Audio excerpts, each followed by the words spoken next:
2 in the morning. My phone screen lit up the dark bedroom with a name I had not seen in 18 months. Sienna. The message read, "I made a mistake. Can we talk?" I sat there in my new apartment, the one I had built my life around, after everything fell apart, staring at those words. 3 years ago, she told me she needed excitement, not stability. I remember the hollow feeling in my chest when she walked out that door. But that version of me was gone. The man sitting here now was different, stronger, no longer the guy who begged someone to see his worth. Before I tell you how I got here to this moment, where I had to decide whether to give her another chance or walk away for good, let me know where you are watching from. Drop your city in the comments. And if you have ever been called too boring or too nice by someone who later realized what they lost, hit that like button. Subscribe if you want to hear how this ends, because trust me, you will not see this coming. I met Sienna at a tech company event in Austin, Texas. It was one of those networking mixers where everyone pretended to care about synergy and innovation, while really just looking for free drinks and maybe a date. I was 28, working as a software engineer, the kind of guy who showed up on time, hit deadlines, and had a 5-year plan mapped out in a spreadsheet. She was 26, a marketing coordinator, with energy that filled every room she entered. When she laughed at my terrible joke about coding bugs, I knew I wanted to know her better. We started dating, and for 2 years, it felt like we were building something real. Weekend trips to the hill country, where we would hike until sunset and eat barbecue until we could not move. Saturday mornings at the farmer's market on South Congress. I cooked for her every Sunday night, usually something simple like pasta or tacos, and we would watch old movies on my couch. We talked about buying a house together, about the future, about everything. I met her family in Oklahoma over Thanksgiving. Her mom hugged me and whispered that I was a keeper. Sienna gave me a key to my apartment. I gave her a vintage camera for her birthday because she loved photography. She called me Lupe. I called her Sunny, but then things started shifting. It was subtle at first, like a photograph slowly going out of focus. She began talking about missing out on experiences, how her job felt like a cage, how all her friends were living their best lives while we were just existing. She followed travel influencers on Instagram, the kind who posted pictures from Bali and Morocco with captions about freedom and living authentically. One night after I made her favorite chicken parmesan, she looked at me across the table and asked if I ever felt like we were just going through the motions. I did not understand what she meant. We had a good life. Stable jobs, money and savings, plans for the future. Is that not what people work for? But she wanted more than that. She wanted spontaneity. Adventure is something I could not quite define. So, I tried. I booked a surprise trip to New Orleans, spent hours researching the best restaurants and jazz clubs, mapped out a perfect itinerary. She enjoyed it. But on the last night sitting in a dim bar on Frenchman Street, she said it would have been more exciting if we had just shown up without any plans at all. I felt something crack inside me, then a small fissure I tried to ignore. Then Marcus came into the picture. He was a bartender at some venue where Sienna's company held an event. 32 years old, covered in tattoos, always wearing a leather jacket even in the Texas heat. He rode a motorcycle and had that confident swagger of someone who never worried about tomorrow. He played guitar in a band that never quite made it anywhere, talked about his dreams like they were guaranteed lived entirely in the moment. Sienna could not stop mentioning him. It started innocently enough. This guy Marcus said the funniest thing. Marcus quit his job to follow his passion. Is that not brave? Marcus thinks corporate jobs are soul-crushing. Every conversation somehow circled back to him. I tried to brush it off, told myself I was being paranoid that I should trust her. But late nights at the office became more frequent. She stopped texting me back for hours. When I suggested we spend more time together, she accused me of being clingy. One evening, I made the mistake of questioning her obsession with this bartender. We were sitting in my living room, and she was scrolling through her phone, laughing at something. I asked what was so funny. She showed me a meme Marcus had sent her. I asked why they were texting so much. Her face changed, hardened. She told me Marcus was brave for quitting his job to pursue his dreams, unlike people who just play it safe their whole lives. The words hung in the air like smoke. I asked what she meant. She said not everything had to be about financial security. Some people valued passion over paychecks. We argued for the first time, really argued, and it ended with her grabbing her keys and leaving. The breaking point came on a Friday night in late September. I had planned everything perfectly. Cooked her favorite meal, homemade lasagna with garlic bread. Set candles around the apartment, bought fresh sunflowers because roses felt too cliché. I wanted to remind her why we worked, why what we had was worth fighting for. She came home 2 hours late, distracted, barely noticing the effort I had put in. She looked at the table at me and said we needed to talk. Those 4 words that never lead anywhere good. She sat down but did not touch the food. Her hands twisted in her lap. Then she said it. She felt trapped in our relationship. I was a great guy, but she needed excitement, passion, adventure. I was too predictable, too safe, too boring. I will never forget her exact words. I need a bad boy, Lupe. Someone who takes risks, someone dangerous. Marcus makes me feel alive in ways you never could. I am sorry, but I need to explore this. I need to know what else is out there. I sat there numb. The candles flickered, the lasagna grew cold. I tried to argue, told her I could change, I could be more spontaneous, more whatever she wanted. But she shook her head. That is not who you are, she said, and I do not want you to change. I just want something different. She had already packed a bag. I realized she had planned this conversation, that this was not a sudden decision, but something she had been building toward. She stood up, grabbed her bag from the bedroom, and walked to the door. Through the window, I saw Marcus waiting on his motorcycle engine rumbling. She climbed on behind him, wrapped her arms around his waist, and they roared off into the night. I stood in that apartment surrounded by wilting flowers and wasted food completely alone. The silence was deafening. The next few weeks were the darkest of my life. I could not eat. Food tasted like cardboard. I called in sick to work, spent days on the couch scrolling through old photos of us. Every picture was a reminder of what I had lost, or maybe what I never really had. I replayed every conversation, every moment, searching for where I went wrong. Was I really that boring? Was stability actually a character flaw? Maybe I should have been more reckless, more exciting, more like Marcus. My friend David showed up one afternoon, let himself in with the spare key I had given him. He found me in the dark curtains-drawn television playing some show I was not watching. He sat down, did not say anything for a while, then finally asked if I was going to let her destroy me like this. I told him maybe she was right. Maybe I was too boring. He shook his head. You are not boring, man. You are responsible. There is a difference. She is going to figure that out eventually. But it did not feel like she would. Her social media was a constant stream of new adventures, concert photos with Marcus' arms around each other, late-night bar hopping, captions about finally living, about no regrets, about wild nights. She looked happy. He looked smug, that cocky smile of someone who had won. I tortured myself by checking her profiles, watching her live the exciting life she claimed I could never give her. One night, lying in bed, staring at the ceiling, I realized something. I could not keep doing this. I could not change who I was for someone who did not value it in the first place. The next morning, I made a decision. If she wanted excitement and I represented boring stability, then I would lean into that stability. Build a life I could be proud of. Focus on myself for once. I threw myself into work, picked up extra projects, stayed late, proved my worth. 6 months later, I got promoted to senior engineer with a significant raise. I started working out not to impress anyone, but because it gave me something to control when everything else felt chaotic. Joined a gym, hired a trainer, watched my body transform.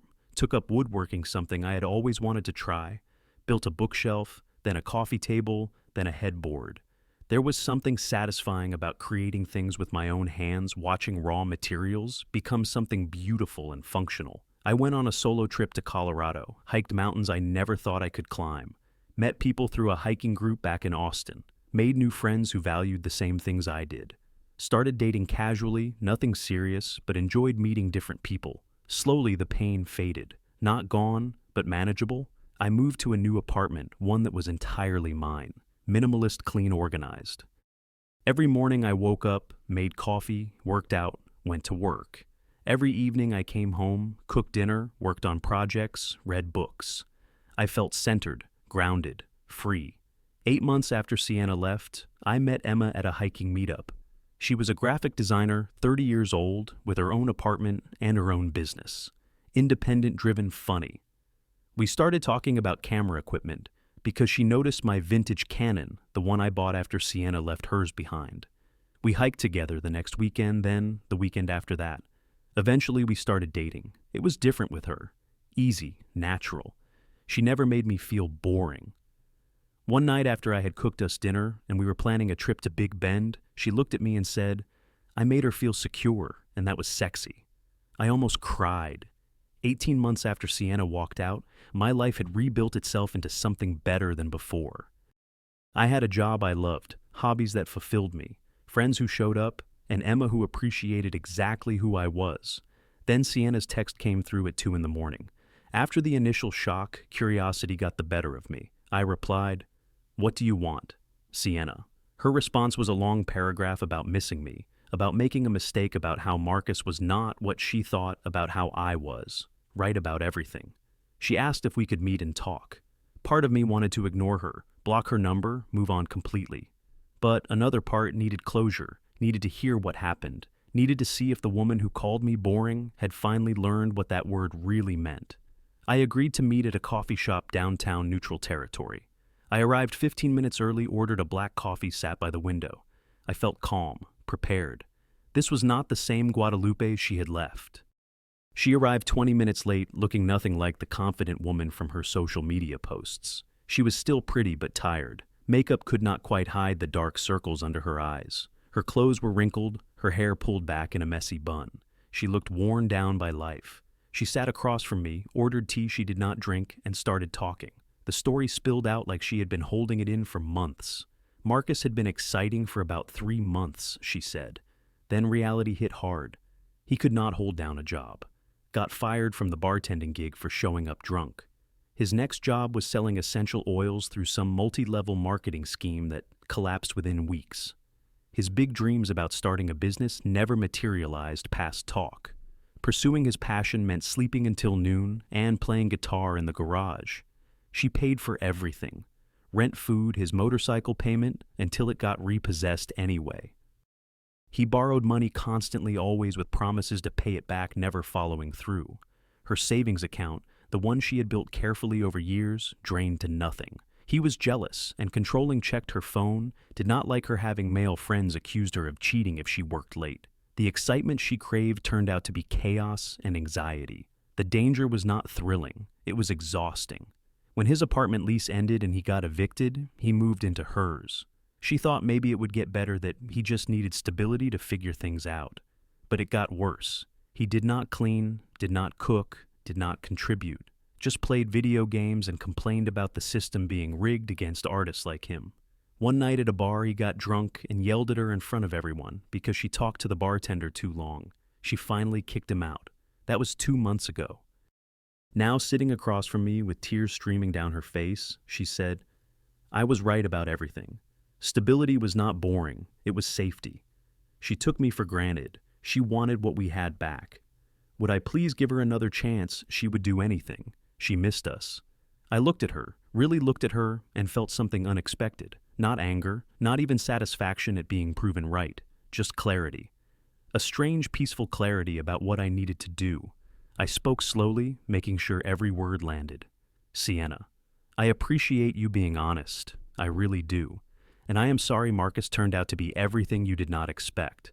But here is what I learned over the past 1.5 years. When you left, you said I was boring, too predictable, too safe, and you know what? You were right about one thing. I am predictable. I show up. I keep my promises. I work hard. I plan for the future. But that is not boring. That is called being a man. You wanted a bad boy. You got one. And you found out what that really means. It does not mean exciting adventures and passionate nights. It means someone who cannot keep a job. Someone who takes but does not give. Someone who is dangerous not because he is exciting, but because he is unreliable. I spent months wondering if I was enough, if I should have been different, more spontaneous, more whatever you wanted. But the truth is I was always enough. You just did not see it. She tried to interrupt, but I kept going. You want to know if we can go back? The answer is no. Not because I hate you, not even because I am still hurt, though I was, deeply. It is because I respect myself too much now. I built a life I am proud of. I found someone who actually values what I bring. Someone who thinks planning a future together is romantic, not boring. Someone who sees my stability as a strength, not a weakness. Her face crumpled. More tears. She whispered that she made the biggest mistake of her life, that I was the one. I felt a pang of something maybe old affection, but it passed quickly. Maybe I was, I said. But you chose not to see it when it mattered. You chose excitement over substance. And that is okay. People make choices. But choices have consequences. You cannot come back just because the grass was not greener. I hope you find what you are looking for, Sienna. I really do. But it is not going to be with me. Not anymore. I stood up, left cash on the table for both our drinks, and walked out. No dramatic exit, no slamming doors, just a quiet, definitive end. I walked to my truck, sat in the driver's seat for a moment, and realized I felt lighter, free. Like a weight I did not know I was still carrying had finally lifted. I texted Emma that the coffee meeting ran long, but I was on my way. She replied immediately. No worries. How did it go? I typed back. I will tell you over dinner, but the short version, I am good, really good. That evening I told Emma everything. She listened without judgment, without insecurity, just present and supportive. When I finished, she squeezed my hand and said she was proud of me, that what I did took real strength. I told her the old me would have taken Sienna back, would have convinced himself he could make it work, would have ignored all the red flags. But I was not that person anymore. Emma was different from Sienna in every way that mattered. She had her own life, her own goals, her own apartment that she was proud of. We planned trips together and split costs. We supported each other's dreams without losing ourselves in the process. She valued my stability, but also pushed me to try new things in healthy ways. Rock climbing, pottery classes, cooking cuisines I had never attempted. She never made me feel boring for being responsible. In fact, she told me more than once that my reliability made her feel safe enough to be vulnerable, and that was the foundation of real intimacy. What I learned through all of this, I realized was profound. I did not need to change who I was at my core. Being stable, reliable, planning ahead, these were not weaknesses. They were strengths that the right person would cherish. Self-respect meant not accepting being someone's backup plan, their safe option after excitement failed them. I was nobody's consolation prize. Real love. I understood now appreciates consistency. Exciting without foundation is just chaos pretending to be romance. Bad boys are not mysterious or romantic. They are just irresponsible men, hiding behind a label that makes immaturity sound appealing. True partnership values what each person brings to the table and builds something together that neither could create alone. Healing took time. I learned that the hard way. You cannot rush it, cannot skip steps, cannot avoid the pain. But focusing on self-improvement, on building a life you are proud of, independent of anyone else that works. You cannot make someone see your worth, but you can see your own worth, and that changes everything. 6 months after that coffee shop meeting with Sienna, Emma and I moved in together. It was not rushed or impulsive. We had discussed it for months, looked at our finances, made sure we were both ready. She brought her own furniture, her own style, her own life into our shared space. We created something new together. Our shared goals felt exciting in a sustainable way. Save for a house, travel to Japan next year, maybe adopt a dog from the shelter. Simple plans that felt like building a future, not limiting one. I heard through a mutual friend that Sienna was dating someone new. Another exciting guy, apparently. I felt nothing when I heard that news. No jealousy, no vindication, no satisfaction. Just a quiet hope that maybe she would eventually learn what she was really looking for. But that was her journey, not mine. I found myself thinking one afternoon, while working in my garage workshop, building a dining table for Emma's birthday. When someone tells you who they are, believe them the first time. When someone shows you they do not value what you offer, do not waste time convincing them otherwise. Just walk away with your dignity intact. Being called boring for being responsible says more about them than it does about you. The right person will not call your stability boring. They will call it home. Sienna wanted a bad boy. She got one. And she learned exactly what that really means. Me, I learned I was never the problem. I was just with someone who could not see my worth. And once I saw it myself, everything changed. These days, I do not think about Sienna often. When I do, it is without bitterness. I am actually grateful in a strange way. Grateful she left, because it cleared space for someone who actually sees me, who values me, who chooses me not because I am exciting or boring, but because I am real, I am present, and I am enough exactly as I am. Emma and I are building something that will last, because it is built on mutual respect, shared values, and genuine appreciation for who we each are. And that I have learned is all any of us should ever settle for, being enough exactly as we are for someone who truly sees us. So, let me ask you something. Have you ever been in a situation where someone made you feel like you were not enough, only to realize later that you were always enough for the right person? Drop your answer in the comments below. I would love to hear your stories. And if this resonated with you, if you have ever had to choose self-respect over second chances, hit that like button. Subscribe to hear more real stories about growth, healing, and knowing your worth. Share this with someone who needs to hear that being stable and reliable is not boring. It is being a real partner. Thank you for listening to my story. I hope it reminded you that you deserve someone who values you from the start, not someone who comes back after their excitement burns out. Stay strong, know your worth, and never settle for being someone's backup plan. Take care.